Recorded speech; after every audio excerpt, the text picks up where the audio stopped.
luxury cars. E ngayon, inamin mo, 28 lang. Ano nangyari sa 28 12? po yung luxury cars, Okay. pero may service cars kasi kami na under the name of the company po. Alright. Doon sa 28 luxury cars, ano yan? Rolls-Royce? What else? Ah, Okay. Isa-isa natin. Magkano Rolls-Royce? Kano bili mo sa Rolls-Royce? I am not familiar. Oh, come kung ano on. dun. Oh, come Nasa on. ano yata. Bumili ka na napakamahal na kotse, di mo alam kung magkano mo binili. No, I know the price. yeah. Oh, tell us, Pero tell us. ano, we did not buy this on a cash basis. Parang Oh, installment so, na how siya. much is the Rolls-Royce? So the Rolls Royce was around parang 42. 42 million. Rolls-Royce, isang kotse lang yon. What else? The Maybach. Maybach, Mercedes. How much? Parang nasa 22. Parang ganun. 22 million. How Pwede many pa Maybachs? natin pakita yung screen. Just Kaming one. hindi nakakaalam ng kotse na hindi namin malaman One. kung ano yung pinagsasabi ninyo. Kayo siguro nagkakaintindihan kayo pero kami ni Senator Erwin hindi kami masyadong... Para malaman namin ano ba itsura ng pinag-uusapan Maybach natin. is Mercedes, right? Oh, ilan ang Maybach mo? Meron bang Isa lang po. Oh, ano pa? Yung Bentley, Bentley. Wow, magkano yung Bentley mo? 20. You purchased this brand new, all brand new. Yes po. All right. Ilang Bentley? Isa lang po. Oh, what else? Yung G63. What is that? G63. G63, ano yun? Benz. Benz? G63? Is that a sports car? Hindi po. G-Wagon. Ah, wagon. G-wagon. Oh, how much is it? Parang nasa 20 din yata. Huh? 20 din yata. 20 million. One vehicle only? Oh, what else? Yung Cadillac po. What kind of Cadillac? Yung SUV. Escalade? Yes. Oh, magkano? Parang yan. Mga 11 yata po yun. Bulletproof? No. Isa lang. One white, one black. Oh, dalawa. Both at 11 million each. Yung isa, 8. Yung black. Long wheelbase? Yes po. What else? Yung GMC. What is this GMC? SUV Denali. rin to? Yes po. Oh, how many? Dalawa. Dalawa rin. How much each? Parang nasa 11 din yata siya. 11 million each. What else? Yung Suburban. Suburban. Ilan? Isa lang po. Pero I bought that here. Oh, Local. Bakit itong mga sinasabi mo? Sabi mo, binili mo sa local dealer dito. Oo, local dealer. Oh. Ay, ibig sabihin, importer. Pero this one sa casa binili yung Suburban po. Oh, magkano? Parang nasa 3 lang yata siya nun. 3 million? Oo. Brand new? Second hand? Binili mo? Second hand? Tapos lahat itong mga luxury cars mo, yung mga Rolls-Royce, Maybach, Bentley, Escalade, G63, para brand new. Apa. Bakit bumili ka na second hand Suburban? Ano na siya yung lumang model? Hindi siya Yeah. yung brand new model. Kaya nga, bakit ka bumili na second hand? Kasi yun lang yung Samantalang lahat available mga kasi that was mamahalin the na- time, at that time it was pandemic. So that was the time na yun lang ang available nilang When did you unit. acquire all these luxury cars? Um, All at the same year? No po. When? Since 2022, 21. 2022. May 2021 pa po. 2021. So ilang beses ka bumili ng kotse sa isang taon? Minsan sa isang taon, isa. Or kaya minsan tatlo yung iba. Luxury. Opo. Kailan ka natuwa roon sa payong ng Rolls-Royce? Last year lang po. Last year mo lang na-purchase. Yes po. Yung payong. Dahil sa payong, bumili mo, ha? Alright. Bukod sa mga nabanggit mo mga luxury cars, ano pa? Yung mga SUV ng mga engineers ko. Hindi, ilan lang to? 3, 4, 6, 8. I can't remember all at the top of Sa my dami. head. Oo. Sa dami. Apa. So, dun sa 28 na pinurchase mong mga luxury cars, ilang taon mo binuno yun? Yung iba, You started purchasing these luxury cars on what year? The long wheelbase, yung mga binanggit ko kanina, that was only 2022 No, or 21. when did you start? Yung iba, like, let's say, the autobiography, 2016 What is pa po. autobiography? Ano yan, Range Rover. Oh, may Range Rover ka pa 2016. pala, hindi mo sinasabi sa akin. Oh, Range 2016 pa po siya. Rover. Ilan? Just the one autobiography and then What the Defender. autobiography? Ito ba yung Range Rover? Range Hindi. Rover po. Oh, okay, how much did you purchase? 16. 16 million. 2016 pa po yun. Ilan?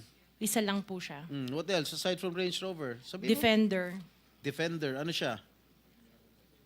Range Rover. Range Rover din. Oh. Ilan? Isa lang po. Magkano? Nasa parang 7 yata yun. 7 million? Aha. Ano pa? The Evoque. Ano? Evoque. What is Evoque? Range Rover. Range Rover pa rin. Oh, marami ka pala Range Rover. Oh. Evoque. Ito yung, maliit ba ito? Malaki? Maliit. Okay, magkano? Parang nasa 5 lang yata po siya. 5 billion. Oh, what else? Lang, ha? Sarap ng buhay mo, ah. Oh, sige, ano pa? Hindi ko na maalala yung iba eh. Sa dami talaga, hindi mo maalala, no? Sino-sino gumagamit itong mga luxury cars ninyo? Kami po. Everyday, Iba-iba. siguro sa pag-aalis kayo nung umaga, Rolls Royce ang gamit mo. Pag uwi mo ng tanghali, kakain, pag lalabas kayo, may back naman ang gamit. Ganun ba yun? Sa dami nyo ng kotse. This is really, for me or for all of us, for all the Filipino people watching, this is unbelievable. To have 28 or 40 luxury cars at your disposal. Ngayon lang ako nakarinig na isang tao o mag-asawa na ganito, kadami ang kotse na mamahalin. Hindi na bali yung mga Fortuner, okay lang. Pero kayo, Rolls-Royce, Maybach, Mercedes-Benz, Bentley, Escalade, Range Rover, ilan? GMC, Suburban, G63, di ko na nga naintindihan yan eh. O sabi ni Senator Soto, tapos pera ng gobyerno. Ano ba? Nasaan ang konsyensya nyo, madam? Isang tanong. Hindi ako naniniwala na wala kayong contact sa DPWH. Hindi kami naniniwala. Pati siguro si Minority Leader, hindi naniniwala wala kayong contact. Pati si Chairman, hindi naniniwala wala kayong contact. Ngayon, huwag ka tumingin tumingin ka sa akin. Wala naman nagtatanong dyan. Sino ba tinitignan mo dyan? Oh, magkano binibigay mong porsyento o advance sa mga tiga DPWH para mabigyan ka ng proyekto? Wala po ako binibigyan sa DPWH po. Baka may ipakita ako sulat sa'yo. Mamin ka na. Wala po ako talagang... Kasi hindi po ako nakikipag-transact with the DPWH. At the end of the day, pag nagsinungaling ka, ipapakita ko yung sulat. Mino mo. Di ba umabot hanggang 40%? Wala po ako... Sa DPWH, wala po akong Sige. kausap talaga. Sige, I will take your word for it. Pagka meron ako nilabas sa'yo mamaya, okay? Mag-isip-isip ka. Hindi ako nagbibiro. Wow. Mr. Revalo, kanina, nandito ako kanina, umakyat na ako. Pagbalik ko rito, nakatungo ka pa rin. Sino ba talaga kausap mo dyan? Buksan mo yung mic. Wala po, Your Honor. Meron ka ba abogado? Yes po, Your Honor. Ikaw ang may-ari ng Wawaw. Opo, Correct? Your Honor. Ano ba yan? Sole proprietorship, partnership, or corporation? Sold po, Your Honor. Sole, ikaw lang. Magkano paid up capital? Magkano capital mo dyan? Nung una po is 9 million po, 2017. 9 million. 2017 po, nag-start po kami. 2017. 17 po. Up to now. Hindi po. Sole proprietor pa rin hanggang ngayon. Apo. Okay. Paano ka naka-garner with 9 million as your capital? Paano ka nakakuha ng malalaking proyekto sa DPWH? Nag-start lang po kami nung 2019 po na may nagka-project po. 2019? Opo. Sino kausap mo? Wala po, Your Honor. Hmm? Wala po. Wala kang kausap. Wala po. Okay. Involved ka sa Ghost Project? Your Honor, I invoke my right to self-incrimination, Your Honor. Ano nga? Pakiulit. Uh, I invoke my right for self-incrimination, Your Honor. What?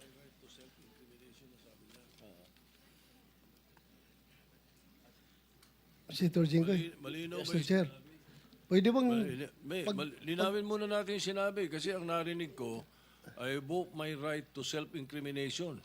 Against Wala incrimination, akong Your narinig na Honor. against eh. plus Mr. Chair, dapat tumingin ka rin sa nagtatanong mo, Mr. Wow. Ayaw mo ba tumingin sa amin? Huwag kang kausap Yuko mo. ka na, yuko dyan. Lamesa yung kausap mo eh. Senador yung nagtatanong sa'yo. Harapin mo rin. Thank you, thank you. Anong pangalan mo? Arevalo.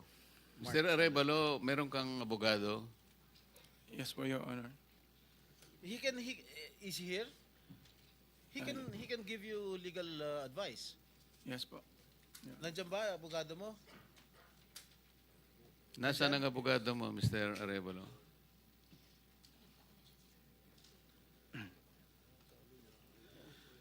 Nasagot ko po, Your Honor.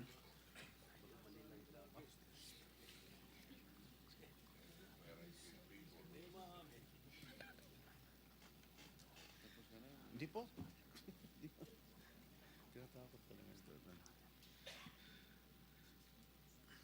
Hmm. Oh, answer. Teka muna, so may in-advisean ka na ng abogado mo, ha? Mr. Arevalo, Are you involved in any ghost projects? Your Honor, I invoke my right against self-incrimination, Your Honor. Ilang taon ka na? 37 po, Your Honor. 37. Wow, bata ah. Bago ka pumasok sa mga kontrata sa gobyerno, ano trabaho mo dati? May mga, may nasa construction company po ng kamag-anak po. Kamag-anak mo? Gaano kalapit yung kamag-anak mo? Tatay mo ba yan? O pinsan? Tsuhin? Mga kamag-anak lang po, tita po. Kaya nga, sino ang kamag-anak? Maraming kamag-anak. Tita po. Ha? Mga tita po. Tita mo? Po. Nasa construction business? Opo. Tinuruan ka? Naglayasan po muna po. Ha? Layasan po, Ano Your Honor. yung mga proyekto mo? Ano mga nakuha mo proyekto rito sa DPWH? At saan?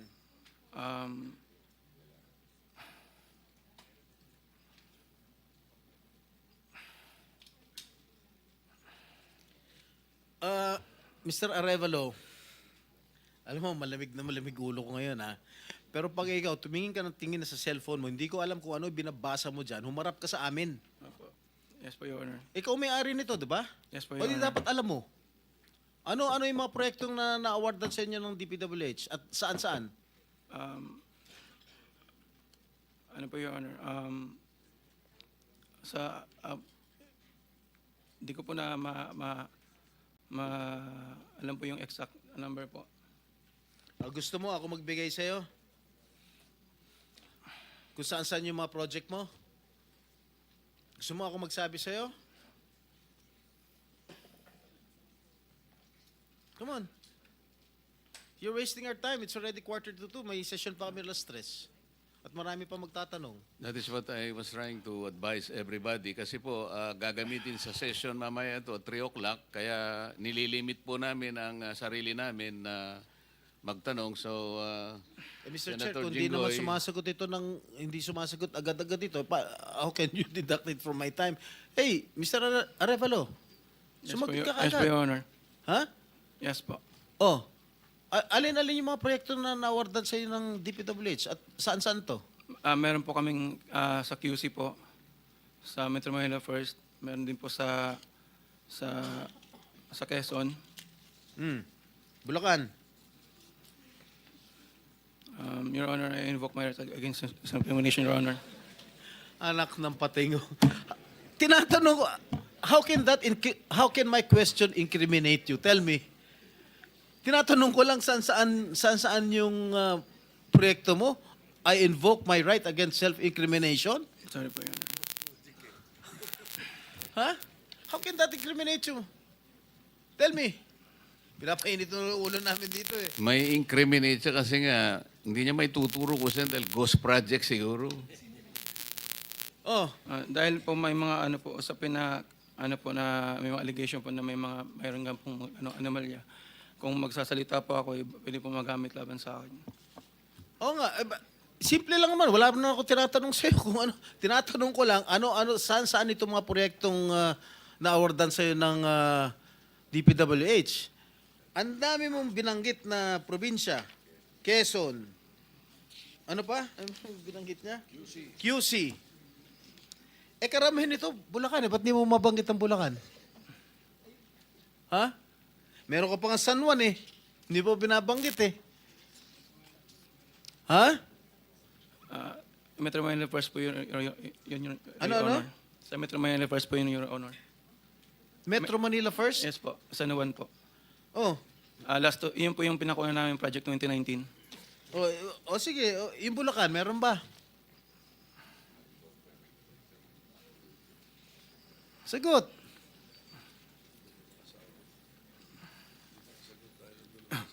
Your Honor.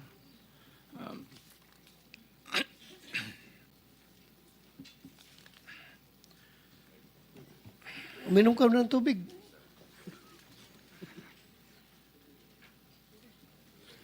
Oh. Ilan? Ilan? Di ko pa sigurado, Your Honor. Oh, dito base sa record namin, meron kang 42 projects sa Bulacan. Meron kang 42 projects sa Bulacan. Yung bulk ng na-award na contract sa inyo ng DPWH, ang bulk no nasa Bulacan.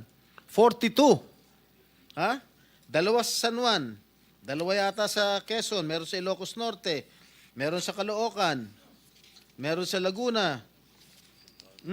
Yan, Bulacan lahat to. San Juan. Quezon City. Tsaka identical ang presyo ha. Identical ang mga presyo rito. 77 million, 77 million, 72 million, 72 million. Sino ba? Bakit ganun? Oh, Lahat ba last ng, and final question. Meron Meron ba ka ng 42 projects above, how Above? much? Yeah, 42 projects sa Bulacan, meron 90 million. Kaya nga above 50? Yes, above 50 million. Lahat. So, Mr. Arevalo, kung 42 projects ito, 42 plunder cases ito eh. Kanina sinasabi namin sa inyo, kung nakikinig po kayo, makikipag-deal kami sa inyo na po pwedeng hindi na kayo ipoprosecute criminally, magturo na lang kayo. Kasi sa palagay namin, hindi kayo ang most guilty. Kapag nakapagturo po kayo nung mga kasangkot talaga dyan, na talaga sila naman ang talagang talamak na sa paggawa nito, anong malay ninyo? Baka imbes na criminal prosecution, wag na yon. Bayaran nyo na lang ang gobyerno, pero magturo po kayo. Para meron po tayong kapuntahan talaga. Kasi kung ganito na lang tayo ng ganito, ikutan ng kito, mapipilitan po, puro plunder. Harapin po ninyo 42 plunder cases. Hindi po fair sa inyo yun eh. Alam namin, hindi lang kayo ang sangkot dyan. Marami ang kasangkot dyan. Kaya, yung abogado po siguro nag-advise sa inyo kung nakikinig.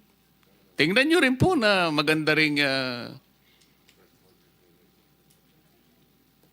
offer para sa amin ito. Makakatulong pa kayo sa bansa. Matigil na po ito. Ilang minutes yung video? Meron ako ipapakita with the permission of the chair. Siguro 1 minute lang na video. Tingnan mo, Mr. Arevalo, kung project ng Wawaw to.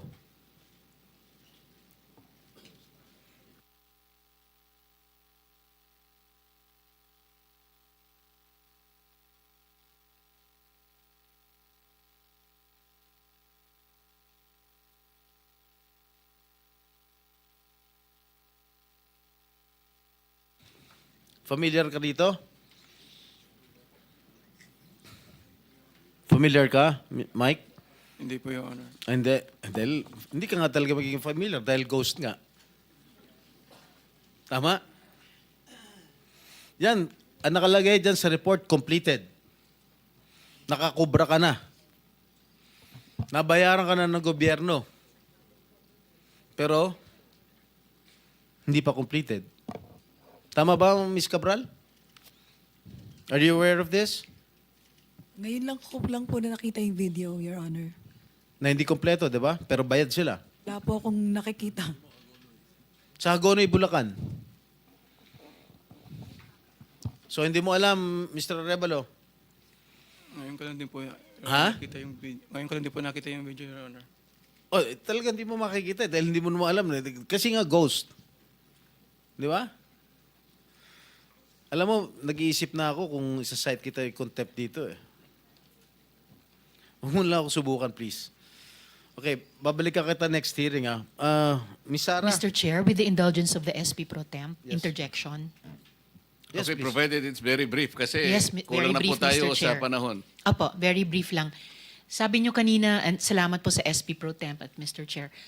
Sabi nyo kanina, Mr. Arevalo, na meron din kayong mga proyekto, ang Wawaw, sa Quezon City sa pamamagitan ng Metro Manila First. Kasama po ba yon sa dalawa lang sa 254 flood control projects sa Quezon City na may koordinasyon sa LGU ayon kay Mayor Joy Belmonte? Yes po, Your Honor. Ayun yun. Yun din, Ano po yun, yung sa isa po, may letter na po dun for termination po. letter for termination. Yun ba yung sa Barangay Mariblo sa Quezon City? 2 pumping stations na nagkakahalaga na 282 million pesos na magkaharap? I-check, yun po, ang di ko po masagot, i-check po namin, Your Honor. Sige po, pakipaalam nyo sa komite namin sa pamamagitan ng aming chair. Salamat, Mr. Chair at SP Pro Thank Tem. you. One last question, Oh, Mr. last Chair. question. Yeah, Mrs. Diskaya, meron bang pagkakataon yung siyam na pag-aari mo ng construction company, meron bang pagkakataon na sila naglalaban sa isang bidding, sa isang kontrata? Hindi po. Sigurado ka? Pag Yun makakuha po ako ng record sa kapagpapakaalam ko. DPWH na si St. Timothy, si St. Gerard, si Alpha Phi Omega, sino pa? Si Alpha and Omega and St. Gerard, hindi po sila nagsasali sa isang bidding. Pero Okay yung nga. ibang licenses, magkakasama sila minsan. And then, so minsan naglalaban-laban yun, Sham. Yes po. Oh, so that is not a legitimate bidding.